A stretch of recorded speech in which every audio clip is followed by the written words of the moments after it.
Once more, Yeshua spoke to them in parables. The kingdom of heaven may be compared to a king who gave a wedding banquet for his son. He sent out his slaves to summon those invited to the banquet, but they didn't want to come. Again, he sent out other slaves and said, "Tell those who are invited, look, I have prepared my dinner. My oxen and fattened cattle have been slaughtered, and everything is ready. Come to the wedding banquet."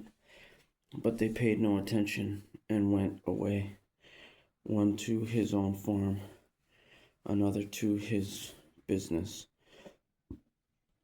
and the other seized his slaves, treated them outrageously, and killed them.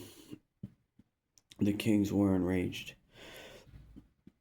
so he sent out his troops, destroyed those murderers, and burned down their city. Then he told his slaves, "The banquet is ready, but those who were invited were not worthy. Therefore go to where the roads exit the city and invite everyone you find to the banquet." So those slaves went out on the roads and gathered everyone they found, both evil and good. The wedding banquet was filled with guests. But when the king came in to view the guests, he saw a man there who was not dressed for a wedding. So he said to him, "Friend, how did you get in here without wedding clothes?" The man was speechless. Then the king told the attendants, "Tie him up hand and foot and throw him into the outer darkness, where there will be weeping and gnashing of teeth.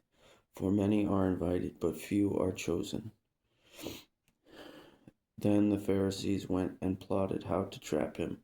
By what he said, they sent their disciples to him with the Herodians. "Teacher," they said, "we know that you are truthful and teach truthfully the way of God. You defer to no one, for you don't show partiality. Tell us, therefore, what you think. Is it lawful to pay taxes to Caesar or not?"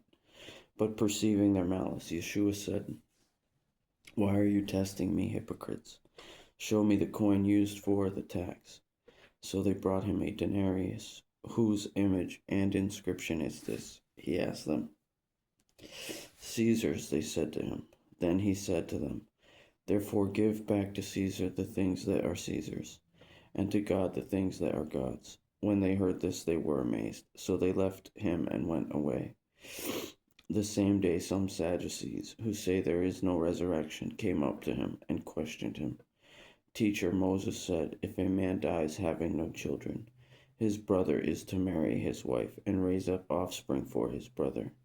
Now there were 7 brothers among us. The first got married and died, having no offspring. He left his wife to his brother.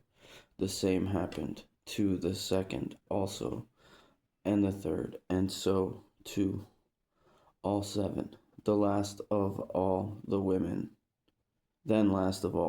died.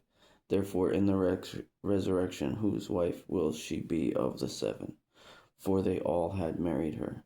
Yeshua answered them, "You are deceived, because you don't know the Scriptures or the power of God. For in the resurrection they neither marry nor are given in marriage, but are like angels in heaven. Now concerning the resurrection of the dead, haven't you read what was spoken to you by God? I am the God of Abraham, and the God of Isaac, and the God of Jacob. He is not the God of the dead, but of the living." And when the crowds heard this, they were astonished at his teaching. When the Pharisees heard that he had silenced the Sadducees, they came together in the same place. And one of them, an expert in the law, asked a question to test him. "Teacher, which commandment in the law is the greatest?" He said to him, "Love the Lord your God with all your heart, with all your soul, and with all your mind. This is the greatest and most important commandment. The second is like it, love your neighbor as yourself. All the law and the prophets depend on these 2 commandments. While the Pharisees were together, Yeshua questioned them, "What do you think about the Messiah? Whose son is he?"